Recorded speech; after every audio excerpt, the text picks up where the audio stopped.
Well, the bus that became a shelter for hunters and others who travel the backcountry of Alaska's wilderness has finally been moved so it can be preserved. This bus, featured in the movie Into the Wild that was partially shot in South Dakota, is now at the University of Alaska in Fairbanks.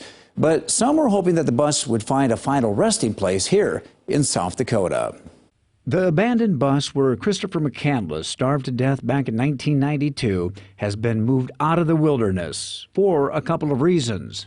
One, to preserve it, the other, to keep people safe. Over the years, they've tried to have the bus destroyed. They wanted it out of there because people kept trying to hike out there and there's people getting killed. No one perhaps knows the story of Christopher McCandless better than Wayne Westerberg.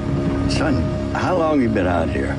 A couple of weeks. And before that? I went to South Dakota. I worked for this guy named Wayne. He was here on and off for those 2 years. Westerberg hired McCandless to work for him back in the early 90s when he made a stop in South Dakota. He'd be here a month or two and then gone for 4 or 5 months and then come back for a month or two. Part of McCandless's connection to Carthage started here at the Cabaret, where part of the movie was filmed. Hollywood actor Vince Vaughn played the part of Westerberg, who acted as a consultant for the film's director, Sean Penn. Today, there is still memorabilia hanging on the walls, including pictures of the now famous bus. People from all over the world have stopped in to retrace the steps of Christopher McCandless. First question is, this is where the movie was filmed, and then they get to see some of the stuff. When Cabaret owner Travis Grace first heard that the bus was going to be moved, he entertained the idea of bringing it here.